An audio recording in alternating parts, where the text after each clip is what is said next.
So a very good morning to all of you. Today the chapter that we are going to discuss today, that is the design of doubly reinforced beam.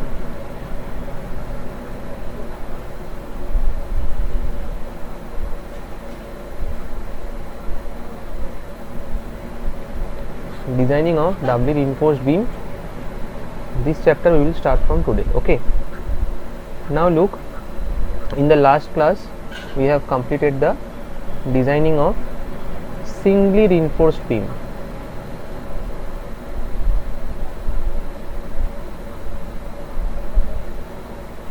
Right? And in singly reinforced beam I have shown you the sections, that means how the strain diagram and stress block diagrams looks like and how we get the formulas from the singly reinforced beam design. So definitely by the name, here it is singly and here it is doubly. So there are something double in case of doubly reinforced beam design, right? So to show that, definitely I need to show you the singly reinforced beam first, then I will show you the doubly reinforced beam. What is the comparison between those two? So if I show you the singly reinforced beam design, you have solved various numericals on this singly reinforced beam design, and many times I have drawn the strain diagram and stress block diagram. Basically how it looks like, if I repeat that, if this is a beam section, so if you have a reinforcement in the bottom portion and this is the neutral axis, and there you have the strain diagram, something like this, and the stress block diagram is up to certain distance we have straight line and then we have a parabolic shape. Now if I give the all the values, that means this one is B,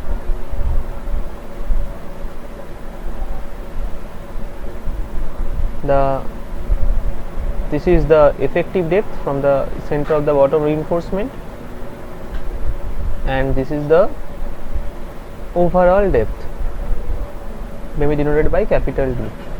This one is the depth of the neutral axis, XU, and here in the stress block diagram, if we give, this is the total T, that means the tensile force, and if we have this one is C, that is the total compressive force. So what is the total C value? That is 0.36 FCK XUB. How this value came, I have shown that, and T is 0.87 FY AST, right? And this is, that means the stress at the top portion, this one, that is 0.446 FCK. In some books it is given 0.45 as well, and the strain here, that is 0.0035, and here it is, that means this one is Fy by 1.15 ES plus 0.002,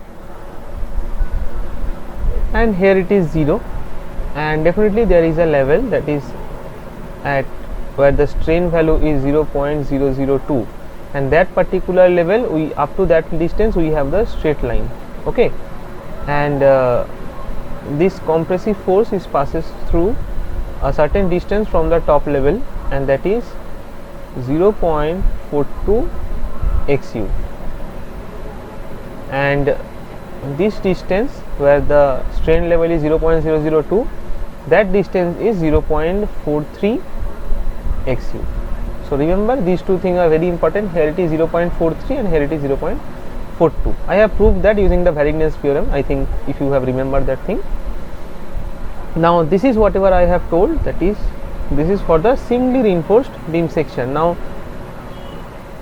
coming to the doubly reinforced beam section. So what happened in case of doubly reinforced beam?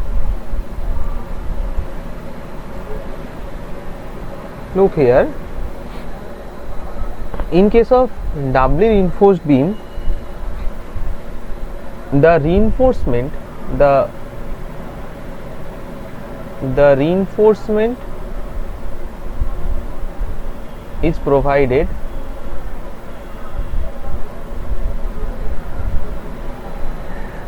in both tension and compression zone. In both tension and compression zone. Now I hope you already know that where is the tension and compression zone. If you have a beam something like this,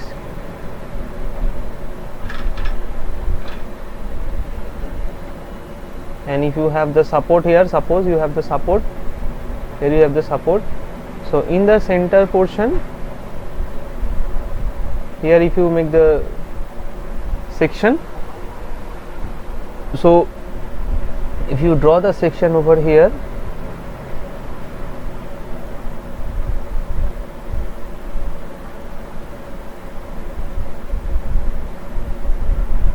so generally in singly reinforced beam we have this kind of reinforcement, that is a bottom reinforcement, but in case of doubly reinforced beam, remember this is the neutral axis, so above the neutral axis we have the compression zone and below the neutral axis we have a tension zone.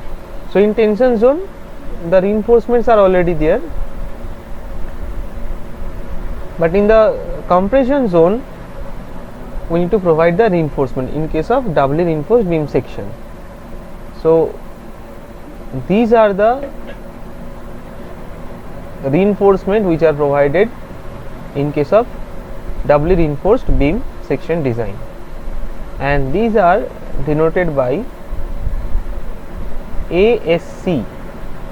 That means, okay, I will write not here, I will write here ASC. Let's remove this.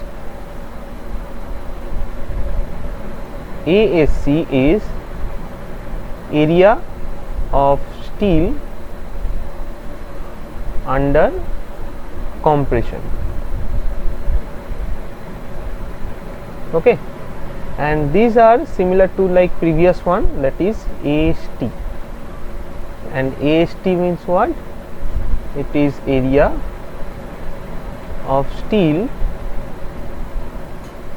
under tension. Done. Now what are the other dimensions? Those are same, like this one is D, and one more thing, this distance, that means from the center of the top reinforcement, that means AC to the above extreme top fiber, that distance denoted by D dash. Okay, so what that means what will be changed in case of stress block diagram and strain diagram, where the line of action of the force will be acting. That thing we need to know in case of doubly reinforced beam section. So one by one I will told you each and everything. So this is D. So let us draw the strain diagram over here. So strain diagram will be something like this at this level.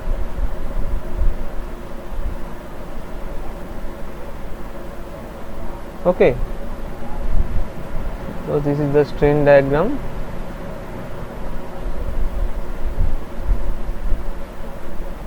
Okay, so where here the value will be same 0.0035, and here it is Fy by 1.15 ES plus 0.002. So this value, how it is coming, everything is written in the code. So if you follow the code, it will be very easy to understand. Now here let's draw the stress block diagram. So stress block diagram, at a certain distance we have the straight line, then we have this parabolic shape, right? And suppose we have this T, that means the total tensile force, that is 0.87 Fy AST, that you already know. So now what will be the change in case of C? So generally you know that in case of singly reinforced beam section we have a C value, this C, that is the total compressive force, and this is the total tensile force. Now let's write something like this. Yes, so what will be the change in case of this doubly reinforced beam section design? Look, the stress value at the top level, it will be same as before. Previously it was how much? 0.446 FCK. So here it will be same, but the question is, this C will be divided into two parts. One is due to the steel, that means this ASC, and second one is due to the concrete, that means this portion, the concrete portion, like in case of singly reinforced beam design what I have shown. Okay, so definitely the line of action of the force will be also changed, so that can be denoted by CC due to the concrete and CS due to the steel.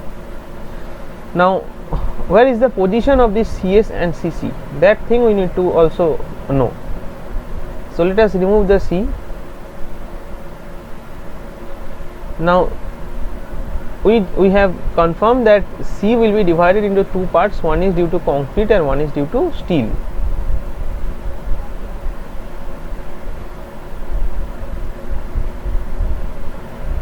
One is due to steel. Now the concrete position will be remain unchanged, because we know that it will be passes from 0.42 XU from the top. This distance is 0.42 XU, but where this particular CS will be passes through, in which level? CS will be passes through a distance of D dash from the top. Okay, you can see here it is from the D dash distance, it is at a D dash distance. So if you have a distance, one second, yes, so you consider this CS will be maybe at this distance, maybe at this particular level. Okay, so let us remove this. Okay, so now it is better if I change the color, but it's okay. So you can see where this CS, that means the compressive force which is due to the steel, which is acting at D dash distance from the top of the beam. So D dash distance, so we can write it here. Let's extend it.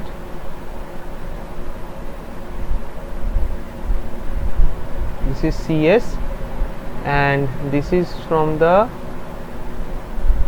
this much distance, and this one is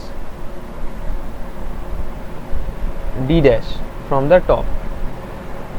So now we have two numbers of lever arm. Lever arm means what? Lever arm. So we have two numbers of lever arm. One will be due to the this one, that means due to CC, that is compressive force due to the concrete. So the perpendicular distance between CC and this tensile force, this one gives you one lever arm. So that value of this lever arm will be D minus 0.42 XU, and another lever arm will be from this CS, that means line of action of the force of this compressive force due to steel and this tensile force, and this lever arm distance will be D minus D dash. Understood? So lever arm will be D minus 0.42 XU, this is one, and D minus D dash, this is another one. Actually this D minus 0.42 XU will gives you one moment, and D minus D dash will gives you another moment. Okay, now which moment will gives you at which time, I will show you later on. Now a very important question may arise, that why doubly? Why I need to design a beam in this particular system, that is doubly reinforced beam design? Look, The first point is, if you see in architectural point of view,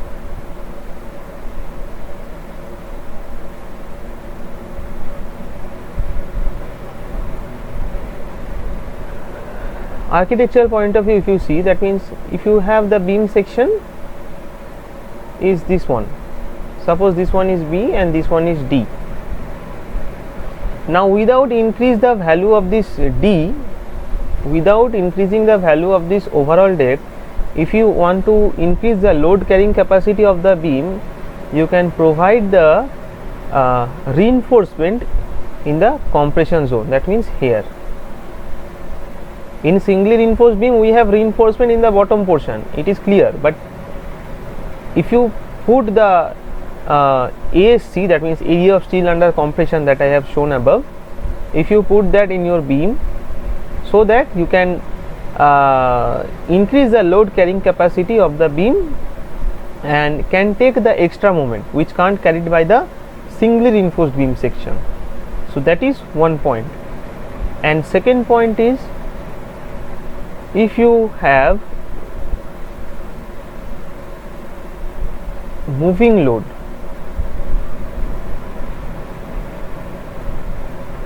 so moving load means suppose you have a continuous beam, okay, and suppose you have some supports. Now if you make the bending moment diagram, it is something like this, right? Now here you have the positive moment, here you have the negative moment, then here you have the positive, then here you have the negative, then here positive, then here negative, no positive. Now what happen in case of moving load? Suppose we have a moving load in this position, sometime here, sometime here. Now due to this moving load, generally what happen in the case of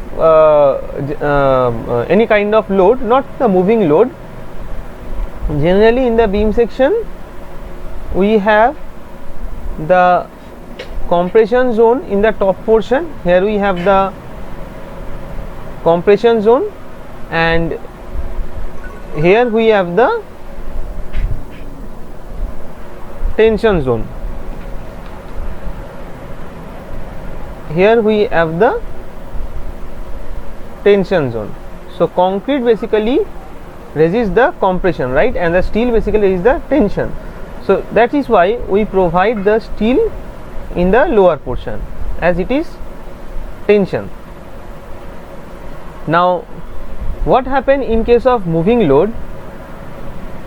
In case of moving load, what happens? This sign changes. That means here in place of positive moment, it will gives you the negative. In place of negative, it will give you positive. So when the sign changes, that means in case of moving load, the sign is changes. Okay. Now if the sign changes, then that means what? Compression will become tension zone and this tension zone will become compression zone. That means at the previous location where it is compression, there comes tension, and the location where the tension is there, there comes the compression. So you can see when the tension zone coming to this compression zone, there is no reinforcement. Look, there is no reinforcement here. So if there is no reinforcement in this particular zone, that means the compression zone, definitely it will fail. So for that cases we need to provide the reinforcement over here, right? We need to provide the reinforcement over here. Then it will be safe, because these steel revers, they can resist the tension which is coming due to the moving load. So that is why doubly reinforced beam section is preferable where there is a moving load. Okay. So this is the second point and very important thing. So there are some such cases due to which we generally make the beam design in doubly reinforced manner. Okay. So let us continue with the steps, that how to design this doubly reinforced beam section.